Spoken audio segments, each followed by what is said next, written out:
In today's video, we're analyzing the Fed pivots. So this is when the Federal Reserve starts to cut interest rates. And I think this is so important to all financial markets. And we're talking about the stock market, the bond market, the housing market, basically anything that has or is affected by interest rates. So we're talking about auto loans to interest rates on credit cards. I mean, this is going to affect the whole economy. So here's what we know so far. So I want to tell you this from the get-go so that there's no confusion. So when the Federal Reserve does a Fed pivot, that means that they do a U-turn on monetary policy. They start cutting rates, right? But when I describe it for educational purposes, I like to break it up into 3 stages because it allows you to see where we are in the timeline of events because there's a sequence to it. So let me tell you this. Stage 1, so 3 stages. Stage 1, that's when the Fed decelerates. This is when they slow down the pace of interest rate increases, and we are currently in stage 1. So the Federal Reserve was raising interest rates by 0.75% at each one of their meetings. At their meeting on December 14th, they slowed it down to 0.5%. At their most recent meeting on February 1st, they slowed it down even further to 0.25%. Now, the Federal Reserve has signaled that they're going to raise interest rates 2 more times. One more time on March 22nd by 0.25%. And the last one is going to be on May 3rd by 0.25% again. So 2 more increases, March and May. However, the markets and the majority of investors, they do not believe that. The market expects that the interest rate increase on March 22nd, that's going to be the last one. So the Federal Reserve is saying that interest rates, they're going to go up to 5.25%. The market is basically calling their bluff. They're saying, no, you're not. You're going to stop at 5.0%. Okay, so there's that argument going on. Which one are they going to do? Are they going to do 1 more or 2 more? Are they going to stop at 5.0% or 5.25%? But ultimately, bigger picture is, to me, what's more important is that soon, whether that's on March 22nd or on May 3rd, the Federal Reserve, they're going to stop raising interest rates. So stage 1 is when the Federal Reserve slows down the interest rate increases. This means that stage 1 of the Fed pivot is coming to an end very soon. So on March 22nd or May 3rd, stage 2 of the Fed pivot will begin. So this is when the Federal Reserve pauses. No more rate increases, no more rate cuts. It's just a pause. They just maintain interest rates at that level. So this means that their meetings, the FOMC meeting, the Federal Reserve meeting in June and July will be very uneventful. At those meetings, they're going to say that, we're maintaining the interest rates, no increases, no cuts. We're going to maintain interest rates at restrictive levels to ensure that we slay the beast of inflation. They're going to say that their decisions will be data dependent and they're reviewing the data. So stage 2, that's going to be the pause. That's straightforward. Nothing's going to happen during that time.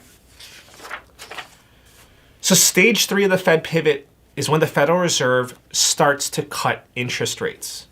The market expects stage 3 to begin on either September 20th, so that's on the early end, or November 1st, or December 13th. That would be at the late end. The Federal Reserve is saying, so that's what the market is saying. The Federal Reserve is saying that that's not going to happen. The Fed is saying that they will not cut interest rates in 2023. Okay, so let me know what you think. I'm going to give you both sides. I'm going to give you both sides of the arguments, and you can tell me which camp that you agree with. So some people in the market are saying that a high interest rate environment is going to hurt the economy.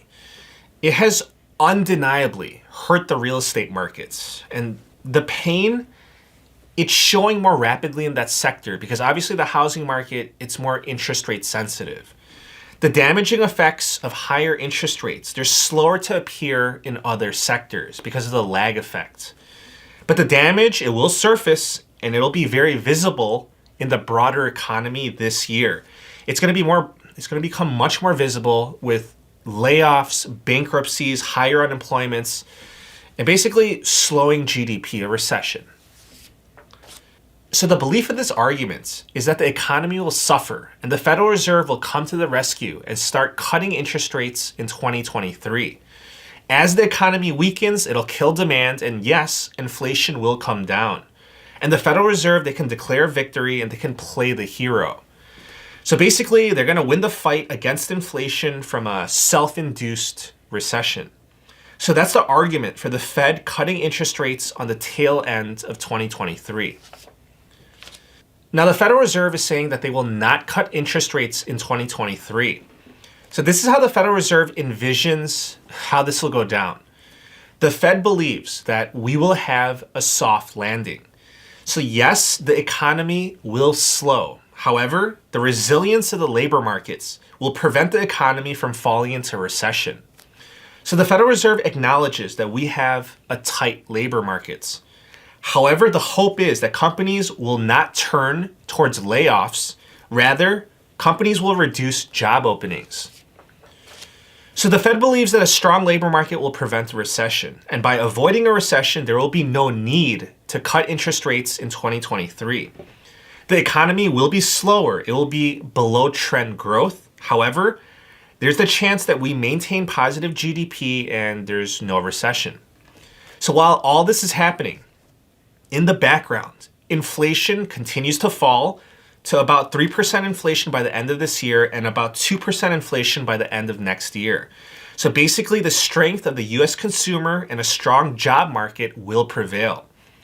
So this is how the Fed sees it going down. They're saying no Fed pivot in 2023. So let me know how you see it, because right now the market is split. Financial conditions have loosened. We are in a risk-on environment.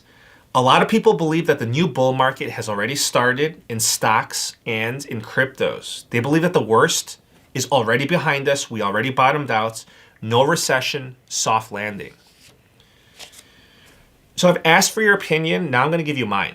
So I personally do not believe that, when it comes to inflation, that we're off the hook that easy. So if you think about it, what is the root reason that we're getting all this euphoria in the markets? It's because inflation is coming down, relatively rapidly. So that's the root cause. So from 9.1% in June to 6.5% in December. So even I'll admit that that's a pretty good pace. So that's about 0.4%, 0.5% each month. So that's good. At this rate, we'll be back to 2% inflation in 10 months. So that is good reason to celebrate. But let me ask you a serious question. You could think about this as food for thought. How will the market react when inflation starts coming down at a much slower pace? Instead of inflation, the rate of inflation dropping by 0.5% every month, what if it only falls by 0.3 or 0.2? In my opinion, the reaction would be panic. So when you have inflation at 9.1%, yes, it's easier to get the bigger drops at first. Energy prices went ballistic. They've normalized. Supply chains, they were still reorganizing. So you're going to get the lower hanging fruits, those excesses reversing, big and fast. But I'll tell it to you like this. I'll give you an analogy. And I think a good one is going to the gym to lose weight. Your first few pounds are going to be the easiest. They're going to be the quickest.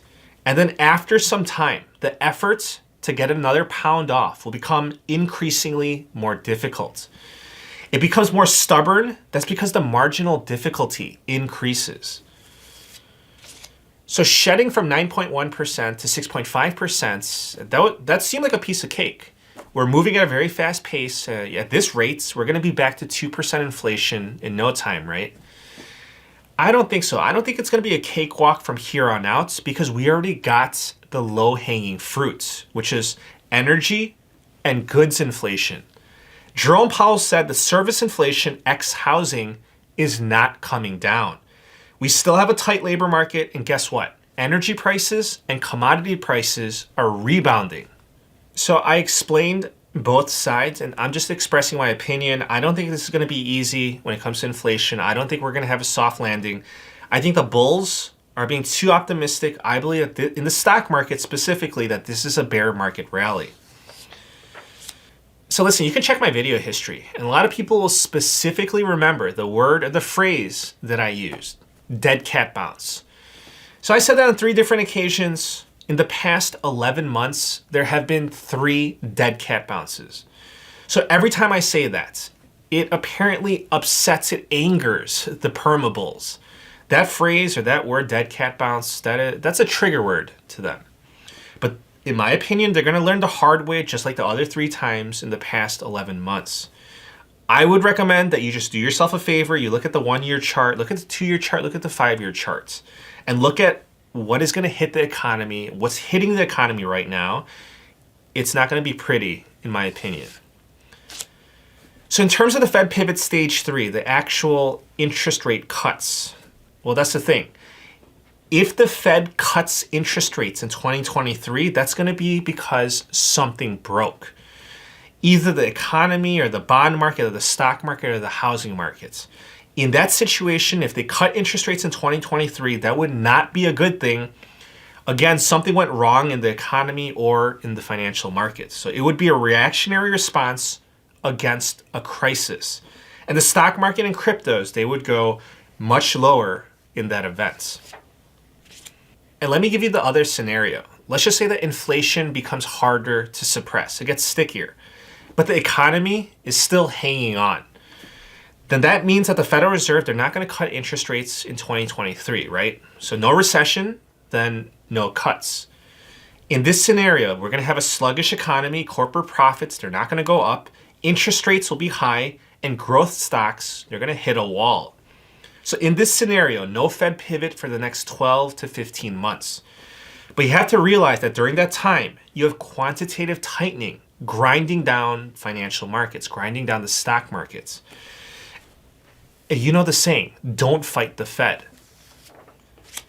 The Federal Reserve controls the economy. They control the stock market. They control the bond market. When they print money, you don't fight them. When they tighten, you don't fight them. That's a losing battle. You do not fight the Fed. So either way I see it from here, we are going down. If you want to judge how I'm doing, take a look at the S&P. S&P 4000, that is my level. I'm saying I'll see you at 3,600 and I'll reassess at that time. But you know what? Maybe I'll be wrong. Maybe the US economy will be absolutely fine in a high interest rate environment. Maybe unemployment will not go up. Maybe corporate profits will remain strong because of the strength of US consumers from all the money that people have saved up during the pandemic. Maybe we avoid a recession and demand stays strong and somehow inflation goes down. So let me say that again. No recession, strong demands, but inflation goes down massively. And it could be, maybe inflation falls from major productivity gains, such as coming from AI or ChatGPT. Who knows, right? So we'll see soon enough. If you want more exclusive investing content, please check out our Patreon website. It's a great place to learn. We also have a great chat on our Discord. So please come check it out. And thank you for all the support and wish you a very nice day. Please take care.